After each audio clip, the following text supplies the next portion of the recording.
Today, we are talking about the wealth of Vladimir Putin and his secret riches. Welcome back to Reign Supreme, a channel to impact influential, powerful minds.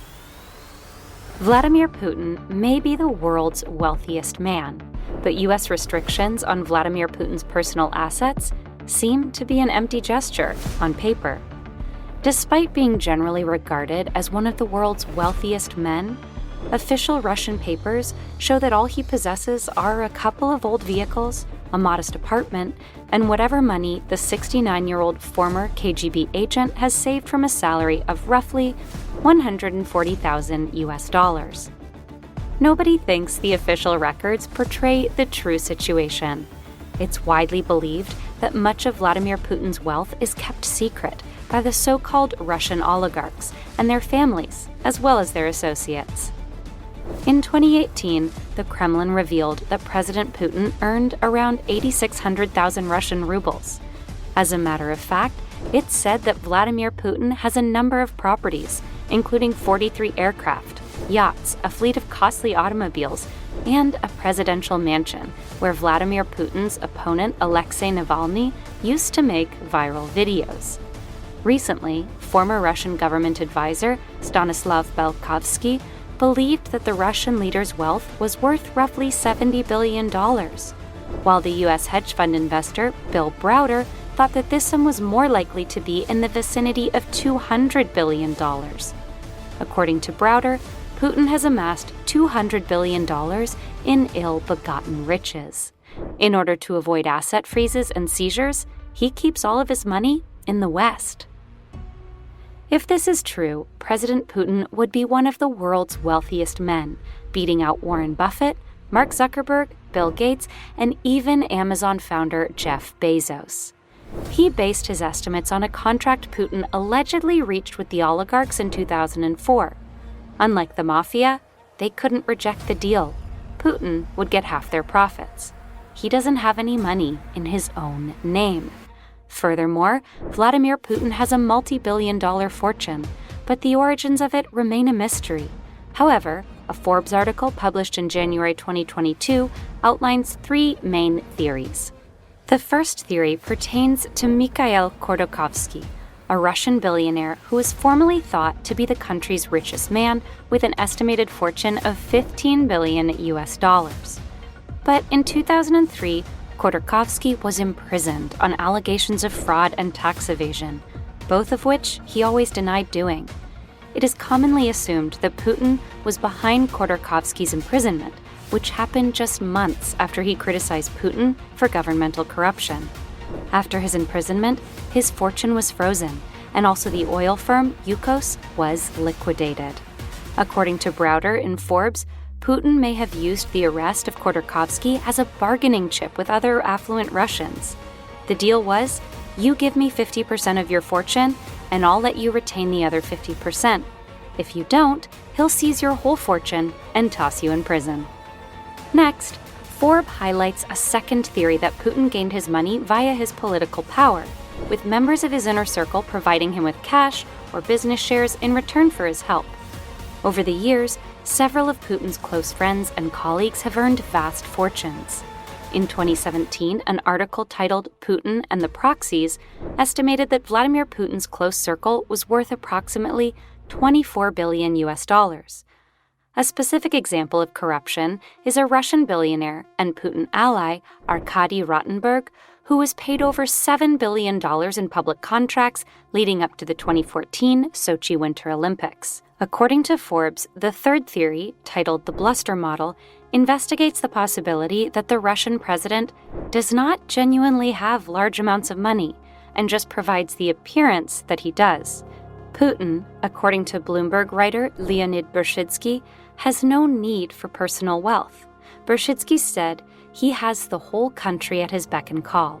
It is enough for Putin to snap his fingers, and state-owned companies will cede assets to his friends at bargain basement prices. However, these three theories remain speculation. Most people don't know how Putin got so wealthy, or whether he's really wealthy at all.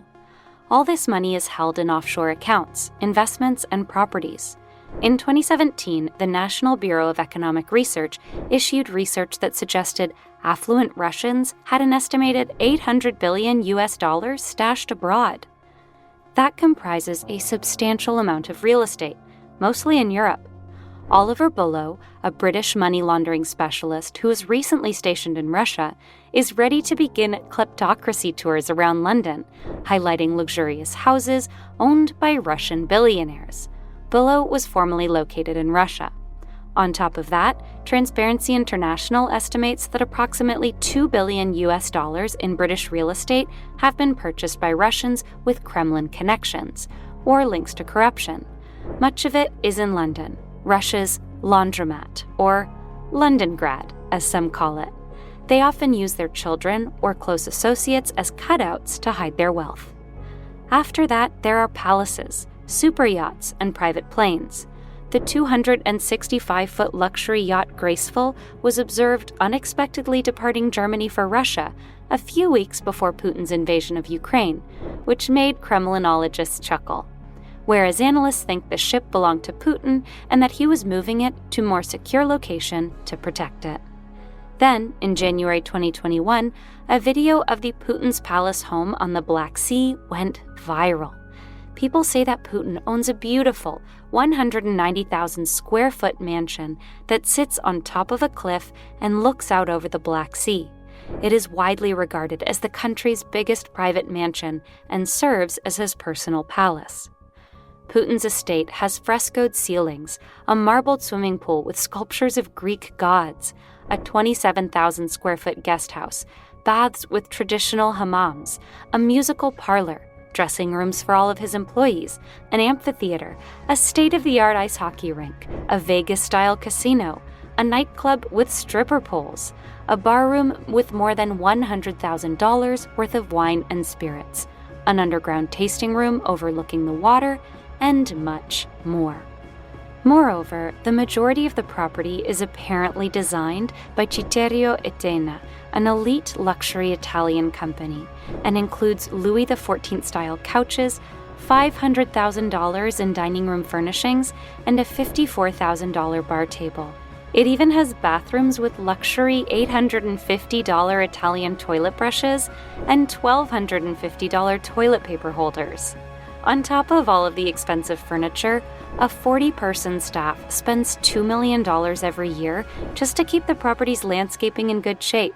With that, the Black Sea Mansion was also designed by Italian architect Lanfranco Cirillo and cost $1,400 million to build.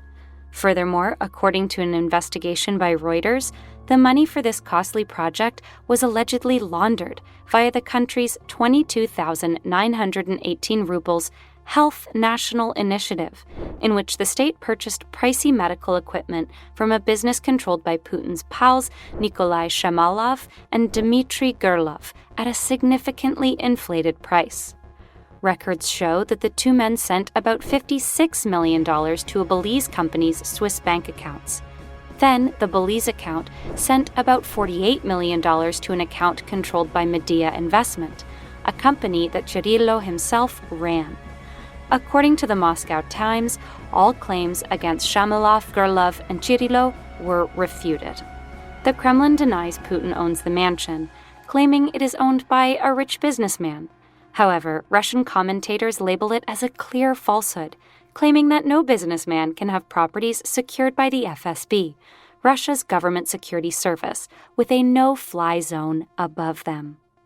On top of that, in 2016, the infamous Panama Papers showed that Putin was behind a $2 billion network of offshore trades and loans. But of course, Vladimir rejects all of these charges, admitting only to a different kind of wealth. Even though there are a lot of papers and witnesses against him, the Russian president still tries to show himself as a normal middle-class bureaucrat. And there you have it, the wealth of Vladimir Putin's secret riches. We've made it to the end of our video, and we thank you for staying with us. We hope you've gained some insight and valuable knowledge today. Make sure to like and subscribe for future videos so you'll never miss out. We have new ones every week. Thanks for watching, and we'll see you on the next one.